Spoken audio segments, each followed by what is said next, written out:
Federal Premium Ammunition, surgical precision, terminal results. Bushnell, performance is the only thing. Safari Club International Canada, first for hunters.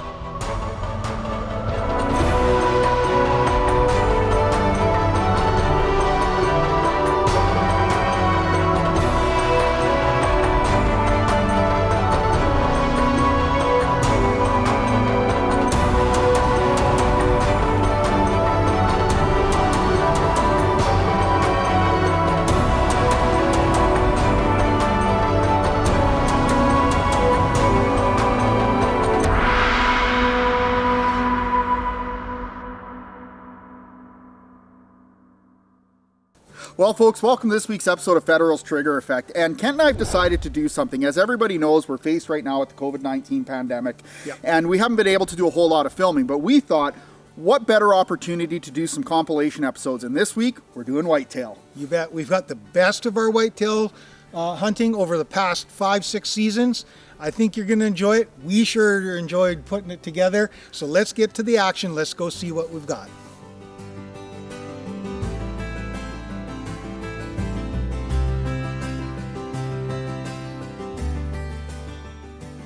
Well, folks, we're going to start off with a great buck that Dean harvested right here on my home property, and this is a buck we called Blondie. No, that's right. I remember you showed me pictures, and I was really, really pumped about it. And, you know, we went into the stand that morning, and boy, I'll tell you, what an amazing adventure to get him. Let's go see how Dean made out. Oh, Kent, there's a buck right here. Yeah, it's a big buck, too. Yeah.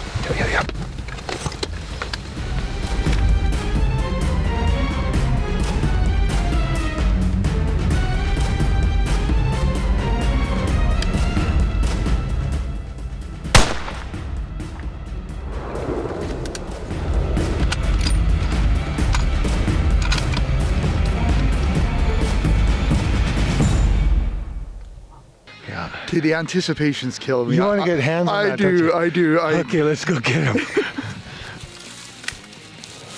Oh, this is great. Look at this buck. Oh, I couldn't be happier. Wow. Well, here we go. This is my 2015 Manitoba Whitetail. Kent's put a lot of work in with the covert cameras in casing these bucks out. We ended up ranging it, and from our Old Town Bush Lodge to where I shot the buck, it was just over 100 yards. Oh man, Kent, that brought back so many memories. I remember sitting that morning, and it was kind of later in the hunt, and I had thought, you know, oh no, like this isn't going to happen. And then we looked over, and he came out, the tree we used to call the hangman tree. Yeah. And he came out, and oh, he just looked larger than life coming through there. I mean, that morning sun does make them look spectacular, doesn't it? And you made a heck of a shot. Congratulations, my friend. That's a heck of a buck. Thank you very much. So anyways, leading into our next one, this is actually a really funny story because I was flying out here to come for the hunt, and I was literally on a plane over Saskatchewan when you got this buck. Yeah, this is a buck I called Big Ten, and he was a real challenge for me. I chased him all through archery, all through muzzleloader, finally caught up to him.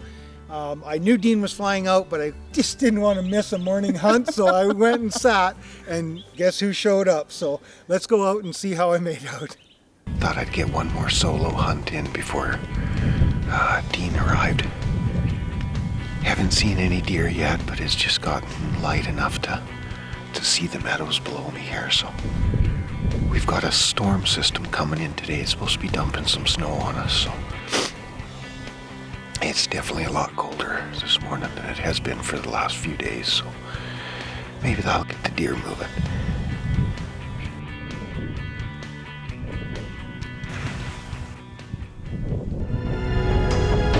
Here comes Buck. Here comes Buck.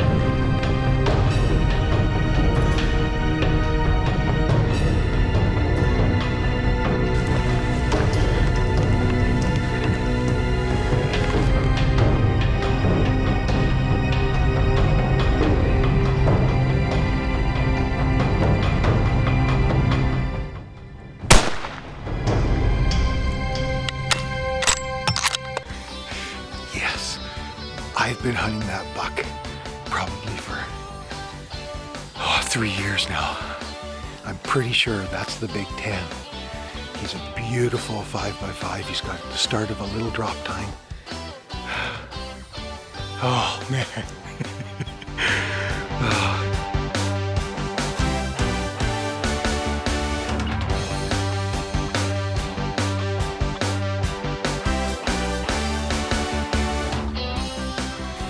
Well, this is right about the spot where I shot at him.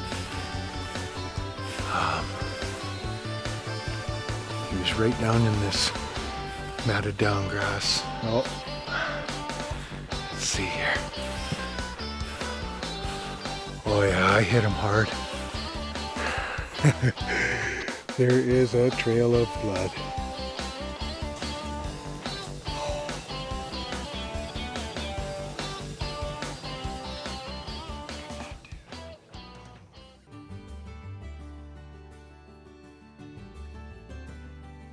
Well, that was a lot of fun. I mean, you know, shortly after shooting that buck, after I got a couple clips, I had to look at my phone and see, because I know Dean's landing here soon. I got to take care of this deer. I got to drive into town and pick Dean up at the airport.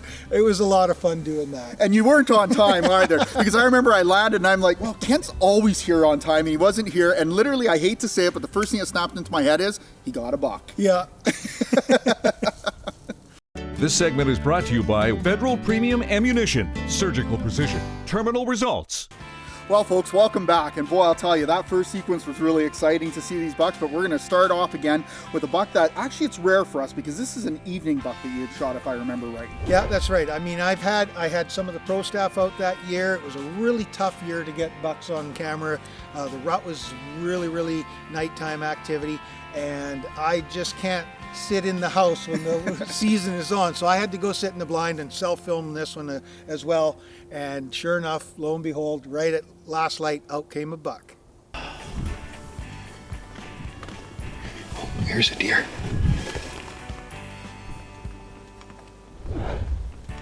It's a doe. Oh, there's a buck behind it. There's a buck behind it.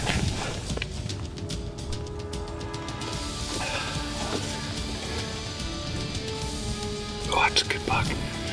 I'm gonna shoot that one.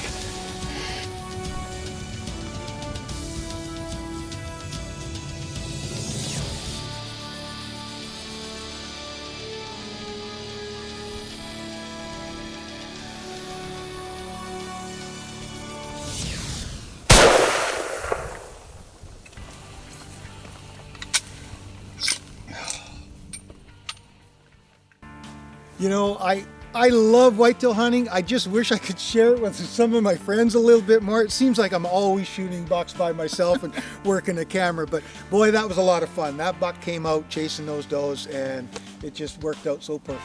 Yeah, I remember when I was editing it, you know, it was just that atypical where, you know, you see doe, and you just know at that time of year something big's coming out, and you made the call on that one for sure. Yeah, you bet. Now, when you talk about something big, this next buck, oh my goodness. I mean, we hunted in Saskatchewan with Kelly Reedman. Dean harvested one of the biggest bucks I think I've ever seen on film. Yeah, I remember we put a bit of a sneak on him. We were actually heading out to go hunting when we spotted this buck, and he was bedded. And we had worked all the way around. Actually, Kelly did an amazing job getting us in on this buck, because it seemed like I was standing there forever. But I'm not going to say any more. Let's get out there and see how I got this buck.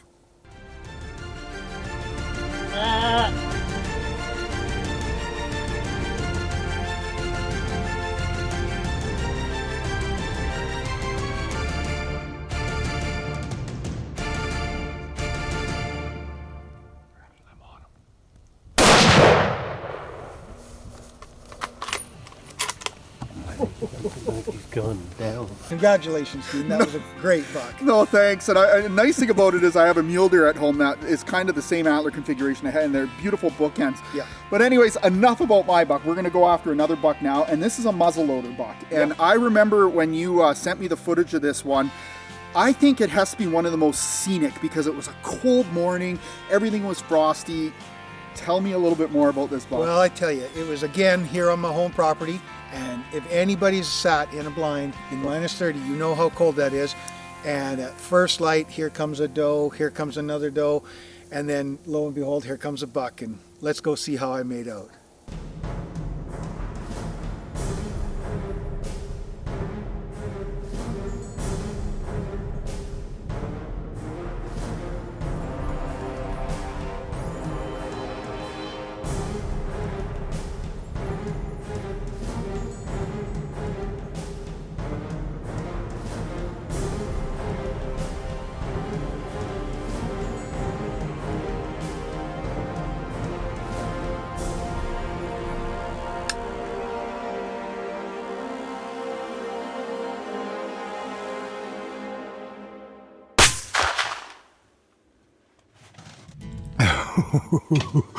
That happened quick.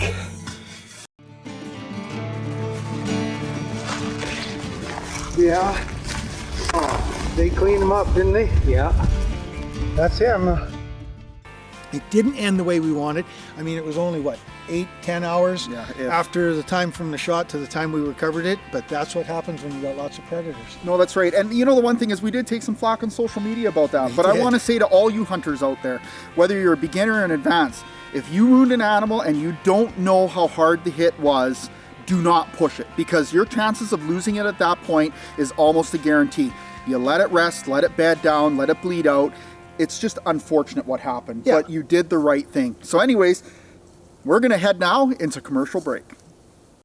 Taxidermy services provided by Hunters Union and Ray Wiens Taxidermy. And thanks to these other fine sponsors. Welcome back, folks. Boy, have we seen a lot of amazing whitetail hunting to date, but I have to say, this next buck is probably the most famous buck that we have taken on camera. I mean, everybody knew this buck, Nitro. This deer consumed me. For 2 years, I sat in a tree stand. The first year was over 200 hours. Second year, over 300 hours. I only ever saw this buck twice with these eyes. I have over 1,500 trail camera pictures of this deer. It literally consumed me. I lost sleep over this deer, but boy, I tell you, the memories will never fade. Let's go see how Nitro ended up. It's him.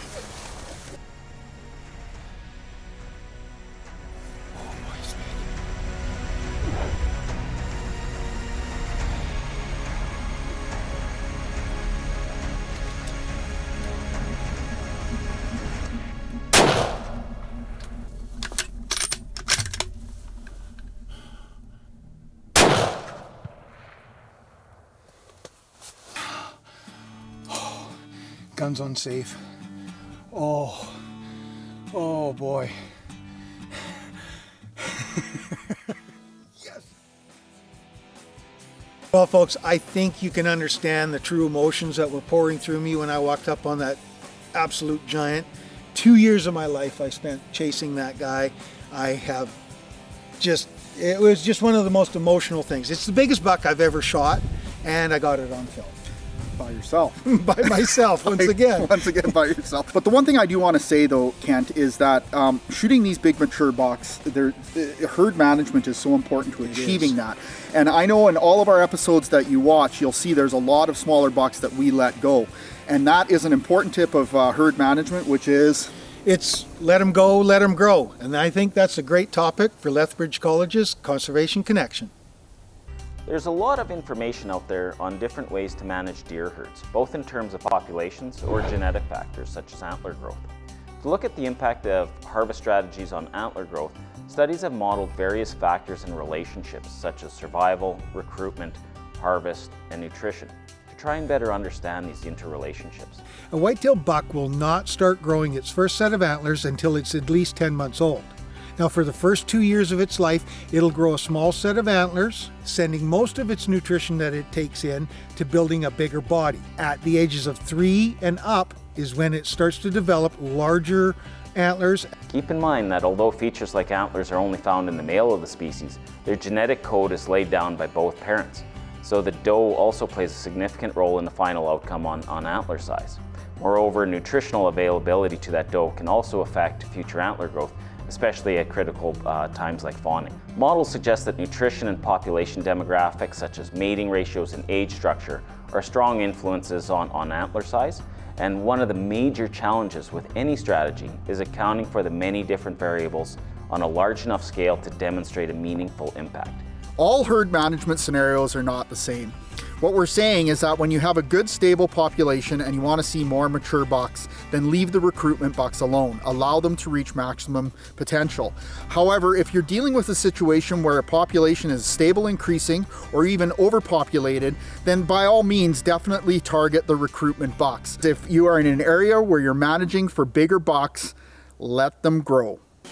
Well, this next hunt, it's not us, but it's actually a good friend of ours from Federal Premium Ammunition, Steve Corlett. You bet. We had our rep come out to join me. We hunted one of my favorite spots, and it was his first day out. It happened a little quick. I was cameraman on this one, so let's go see how Steve did.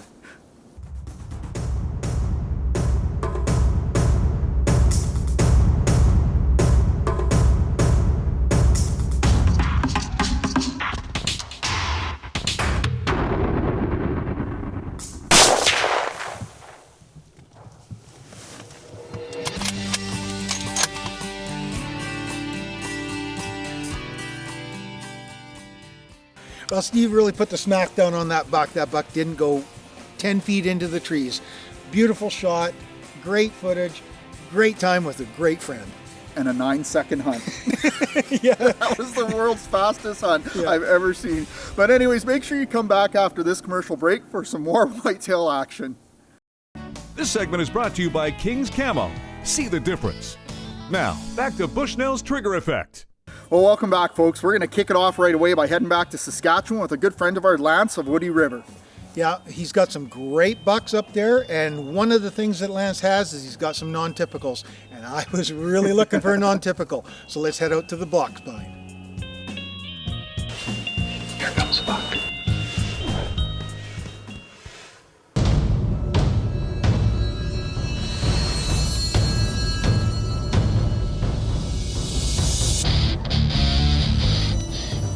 That's a good buck. I'm going to take him.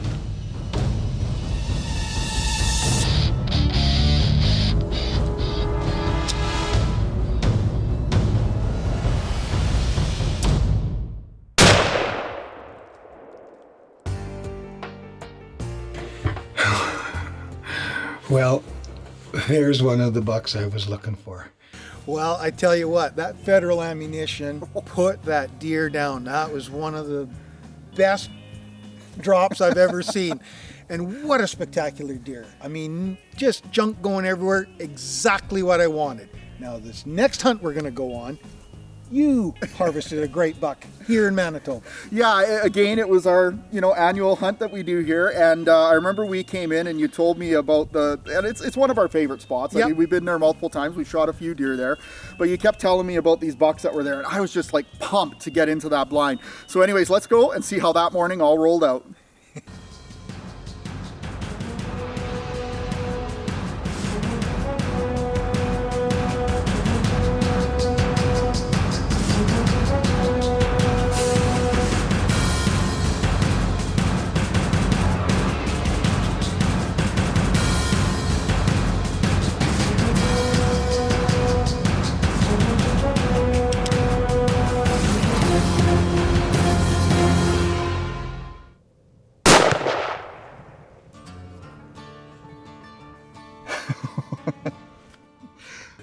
Well, Ken, that was one of those bucks where it's like, he came out so fast.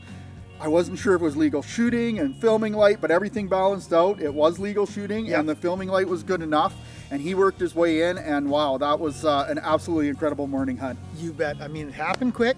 It's at one of our best spots. I've got lots of bucks at this spot, and so he was one of our target bucks, and couldn't have been happier for you, buddy. And all I gotta say is, once again, that Federal ammo anchored that buck. I mean, he Sure didn't do did. anything. He went straight to the ground. Now, we're not going to go very far for this next buck, because the reality is we shot it from the same blind in the same spot. Unfortunately, I had to leave and left Kent alone. But as you've seen in this episode so far, when Kent's alone, stuff goes down. Yeah, I have a lot of luck, so let's go see how I did.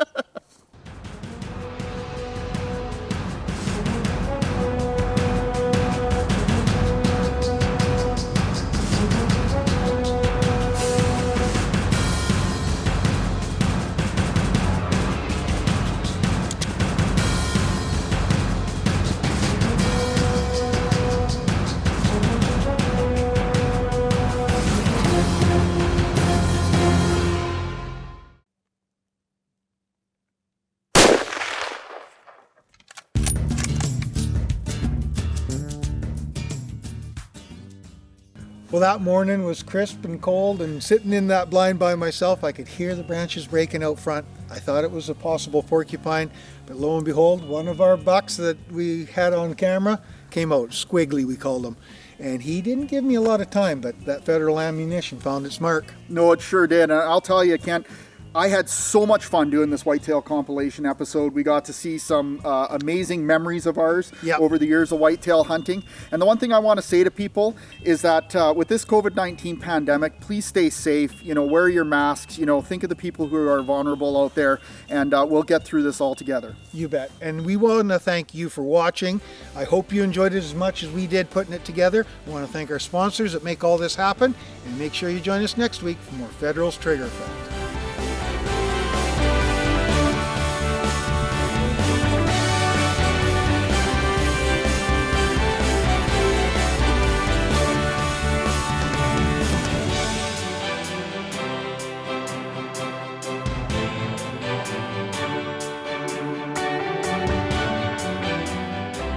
This has been a Thunder Boys production.